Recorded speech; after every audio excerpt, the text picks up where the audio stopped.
Hello, నేను మిస్ఎస్ రావు. లోకేష్ ప్రస్తుతం మంత్రి. అంతేకాదు కూటమి ప్రభుత్వంలో పవర్ పాయింట్ 2గా ఉన్నారు. తెలుగుదేశం పార్టీలో పవర్ పాయింట్ 2, కూటమి ప్రభుత్వంలో పవర్ పాయింట్ 2గా ఉన్నారా అని అంటే, మరి ఇప్పుడు పవన్ కళ్యాణ్ గారు అటవీ శాఖ పరిధిలోది ఇష్యూ వచ్చింది. ఆ ఇష్యూని రిజాల్వ్ చేశారు లోకేష్ గారు. అంతేకాదు చాలా పరిణితితో కూడినటువంటి పరిష్కారాన్ని చూపించారు. అది కూడా భారతీయుల, హిందువుల సెంటిమెంట్కి కూడినటువంటి అంశం. దాన్ని చాలా సున్నితంగా పరిష్కరించారు ఆయన.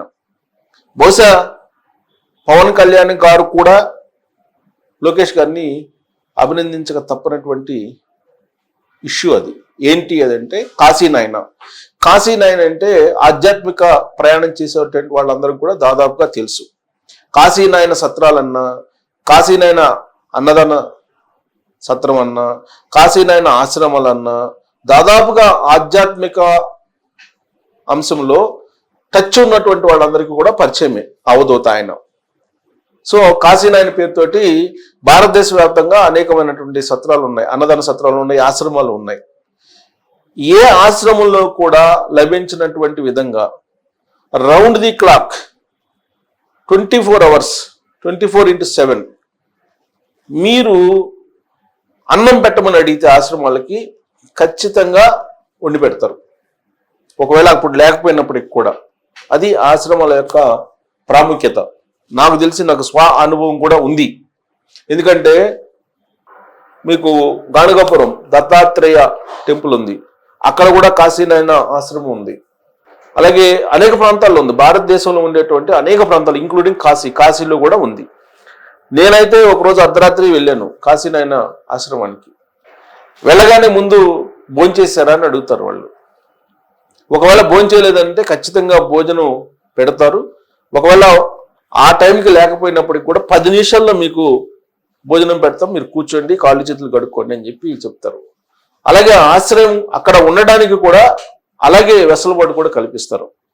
అలాంటి ఆశ్రమాలు అవి. లాభాపేక్ష లేనటువంటి సేవా దృక్పథంతో చేసేటువంటి ఆధ్యాత్మిక కేంద్రాలు అవి. ఆ ఆధ్యాత్మిక కేంద్రాల మీద ఇప్పుడు ఆంధ్రప్రదేశ్ ప్రభుత్వం తెలుసో తెలియకో తప్పు చేసింది. కాశీనాయన ఆశ్రమం అటవీ ప్రాంతంలో ఉంది, టైగర్ ఫారెస్ట్ ఏరియాలో ఉంది అని చెప్పి కూల్చడం జరిగింది అక్కడ ఉన్నటువంటి భవనాల్ని, అన్నదాన సత్రాలని. దాని మీద ఆధ్యాత్మికవేత్తలు అనేక మంది హర్ట్ అయ్యారు. ఒకవైపు సనాతన ధర్మం అని చెప్పి బలంగా వినిపించేటువంటి పవన్ కళ్యాణ్ గారు, ఆయన పరిధిలో ఉండేటువంటి అటవీ శాఖ, ఆ అటవీ శాఖ అధికారులు కాశీనాయని ఆశ్రమాల్ని, ఆ భవనాల్ని కూల్చివేశారు. అది తప్పుగా భావిస్తూ ఉన్నారు సనాతన వాదులు, సనాతన ధర్మాన్ని ఆచరించేటువంటి వాళ్ళు, హిందూ ధర్మాన్ని నమ్మేటువంటి వాళ్ళు. చట్ట ప్రకారం టైగర్ ఫారెస్ట్ లో ఉండకూడదు భవనాలు. టైగర్ ఫారెస్ట్ లో ఆ అన్నదాన సత్రాలు ఉన్నందువల్ల అక్కడికి వస్తూ ఉన్నారు భక్తులు. అక్కడ టైగర్ ఫారెస్ట్ ఏరియా కాబట్టి వాళ్ళ ప్రణాళిక ప్రమాదం కాబట్టి అన్నదాన సత్రం లేకుండా చేయాలనే ఉద్దేశంతో అటవీ శాఖ అధికారులు ఆ భవనాలను కూల్చేశారు. ఆ సమస్యని మీడియా ద్వారా బయటికి తీసుకొచ్చారు, కూల్చివేతలను కూడా బయటికి తీసుకొచ్చారు.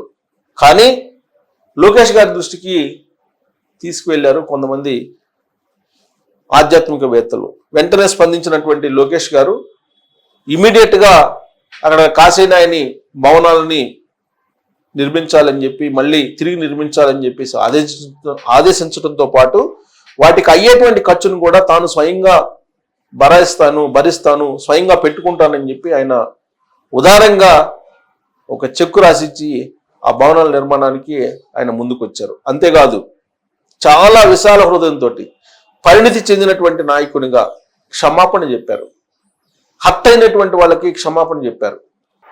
అది ఎంతో పెద్ద మనసుతో కూడుకున్నటువంటి స్టేట్మెంట్. అది క్షమించడం అంటే, క్షమించండి జరిగినటువంటి తప్పుకి అని చెప్పి లోకేష్ గారు చెప్పారని అంటే ఎంత పరిణితి చెందినటువంటి నాయకుడిగా లోకేష్ గారు ఎదిగారు అనడానికి ఇది ఒక ఉదాహరణ.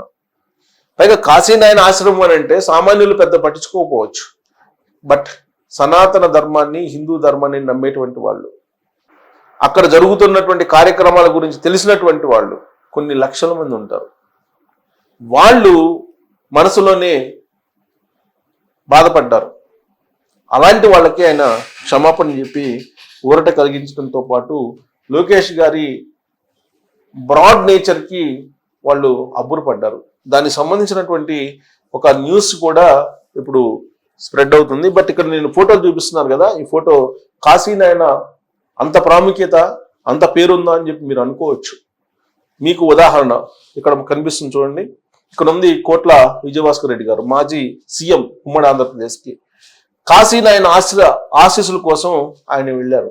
అంటే కాశీనాయన ఆధ్యాత్మిక మార్గంలో ఎంతగా ఎదుగున్నారో, ఏ స్థాయిలో ఉన్నారో చెప్పడానికి ఇది ఒక ఉదాహరణ. కోట్ల విజయభాస్కర్ రెడ్డి గారు అక్కడికి వెళ్ళి కాశీనాయన ఆశీస్సుల కోసం వెళ్ళారు. బట్ ఆయన చాలా సింపుల్గా ఉంటారు. కాశీనాయన ఆశ్రమాలు కూడా చాలా సింపుల్గా ఉంటాయి. అక్కడ ఒక పైసా ఇవ్వాల్సిన లేదు. మీరు ఏ రోజు ఎప్పుడు వెళ్ళినా కానీ మీకు భోజనానికి అసలు ఏమాత్రం సందేహం అవసరం లేదు, ఖచ్చితంగా వండి పెడతారు. లేకపోతే వండింది ఉంటే కనుక ఇమీడియట్గా పెట్టేస్తారు. అది ఆశ్రమాల యొక్క ప్రాసెస్. దేశవ్యాప్తంగా ఉన్నాయి కాశీనాయన ఆశ్రమాలు, అంత ఫేమస్. అందుకే లోకేష్ గారు స్పందించారు. స్పందించినటువంటి లోకేష్ గారికి భక్తులందరూ కూడా అభినందనలు తెలియజేస్తున్నారు. దానికి సంబంధించినటువంటి ఒక పోస్ట్ కూడా వాట్సాప్ యూనివర్సిటీలో తిరుగుతుంది. చూడండి, అది అటవీ అధికారులది ముమ్మాటికి తప్పే. ప్రభుత్వానికి తెలియకుండా జరిగిన తప్పును మన్నించాలి అని చెప్పి లోకేష్ గారు అంటున్నారు. కూల్చిన పలు షెడ్ల పునర్నిర్మాణానికి సొంత నిధులు ఇస్తా అని చెప్పారు లోకేష్ గారు. ఆర్టీసీ బస్సు సర్వీస్ కల్పించేందుకు మంత్రితో మాట్లాడతా. అంతేకాదు ఆర్టీసీ సర్వీస్ కూడా ఇప్పటివరకు లేదు అక్కడికి వెళ్ళడానికి. బట్ అక్కడికి వెళ్ళడానికి ఆర్టీసీ బస్ సర్వీస్ కూడా కల్పిస్తారని చెప్పి ఆయన హామీ ఇచ్చారు. కాశీనాయన ఆశ్రమం నిర్వాహకులు జీరయ్య స్వామికి మంత్రి లోకేష్ ఆ మేరకు హామీ ఇచ్చారు. ఈ జీరయ్య స్వామి అంటే జనరల్గా ఈ ఆశ్రమాలకి ఏంటంటే ఆధ్యాత్మిక పరంపర కొనసాగుతూ ఉంటుంది. కాశీనాయన ప్రస్తుతం లేరు. కాశీనాయన ఆశ్రమ నిర్వాహకులు జీరయ్య స్వామి ఆయన కలిశారు. లోకేష్ గారిని కలిసినప్పుడు ఆయన చెప్పినటువంటి హామీ ఇచ్చినటువంటి మాటలు వాట్సాప్ యూనివర్సిటీలో వైరల్ అవుతున్నాయి. ప్రభుత్వానికి తెలియకుండానే అటవీ శాఖ అధికారుల అత్యుత్సాహంతో కాశీనాయన ఆశ్రమంలో పలు షెడ్ల కూల్చివేత జరిగిందని, ఇది తప్పిదమని ఆశ్రమ నిర్వాహకులు జీరయ్య స్వామికి విద్యా ఐటీ శాఖ మంత్రి నారా లోకేష్ క్షమాపణ చెప్పారు. అటవీ భూములు టైగర్ జోన్ కారణంతో ఇటీవల కాశీనాయన ఆశ్రమానికి సంబంధించిన పలు షెడ్లను అటవీ అధికారులు కూల్చివేశారు. దీనిపై పశ్చాత్తాపం వ్యక్తం చేసిన మంత్రి నారా లోకేష్ ఆశ్రమ నిర్వాహకులు జీరయ్య స్వామితో ఫోన్లో నేరుగా మాట్లాడారు. ప్రభుత్వానికి తెలియకుండా అటవీ శాఖ అధికారులు చేసినటువంటి తప్పిదానికి తమను మన్నించాలని వేడుకున్నారు. సమాచారం తెలిసి చాలా బాధపడ్డానని వివరించారు. కూల్చిన షెడ్ల పునర్నిర్మాణానికి సొంత నిధులు ఇస్తానని, ఆర్టీసీ బస్ సర్వీస్ను కల్పించేందుకు రవాణా శాఖ మంత్రితో మాట్లాడతానని నారా లోకేష్ జీరయ్య స్వామికి హామీ ఇచ్చారు. కాశీనాయన ఆశ్రమం జ్యోతి క్షేత్రం నిర్వాహకులకు ఎప్పుడు ఏ అవసరం వచ్చినా తనకు ఫోన్ చేయాలని, అండగా ఉండి సమస్యలు పరిష్కరిస్తానని, సాయం అందిస్తానని భరోసా ఇచ్చారు. సో కాబట్టి ఆయన ఎంతో పెద్ద మనసుతోటి టైగర్ ఫారెస్ట్ ఏరియాలో ఉన్నటువంటి కాశీనాయన భవనాలను కూల్చివేయడం తప్పని చెప్పేసి ఆయన ఒప్పుకున్నారు. ప్లస్ జరిగినటువంటి తప్పుకి మన్నించాలని కోరుకుంటూ పునర్నిర్మాణానికి నిధులు స్వయంగా ఇవ్వడానికి లోకేష్ గారు ముందుకు వచ్చారు. అంటే ఆయనకి హిందూ ధర్మం అన్నా, సనాతన ధర్మం అన్నా, స్వామీజీలన్నా, ఆశ్రమాలన్నా ఎంత విలువనిస్తారు అనేదానికి ఇదొక నిదర్శనం. ఈ ఇన్సిడెంట్ బేస్ చేసుకొని గతంలో విజయవాడలో ఫ్లైఓవర్ సందర్భంగా ఆలయాలను గుర్తు చేశారు. తెలుగుదేశం పార్టీ అప్పుడు అధికారంలో ఉంది. వీటన్నిటిని కూడా ప్రత్యర్థులు తీసుకొస్తున్నారు. బట్ నిజంగా కూడా లోకేష్ గారికి తెలియకుండా, ప్రభుత్వానికి తెలియకుండా అధికారులు తన పని తాము చేసుకొని వెళ్ళారు. టైగర్ ఫారెస్ట్ జోను, అక్కడ టైగర్ ఫారెస్ట్ కాబట్టి ఖచ్చితంగా అక్కడికి వచ్చేటువంటి వాళ్ళకి ప్రాణాపాయం ఉంది. అందుకే వాళ్ళ పని వాళ్ళు చేశారు. బట్ దాన్ని తప్పుగా గుర్తించి పశ్చాత్తాపడటం అనేది పెద్ద మనసు, మానవీయ కోణంలో ఆలోచించేటువంటి లీడర్లకు మాత్రమే ఉంటుంది. బహుశా లోకేష్ గారు మానవీయ కోణం నుంచి ఆలోచించి ఉంటారు.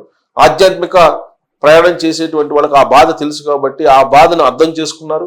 వెంటనే క్షమాపణ చెప్పడంతో పాటు జరిగిన నష్టానికి దాని పరిహారంగా కొన్ని నిర్ణయాలు కూడా తీసుకున్నారు.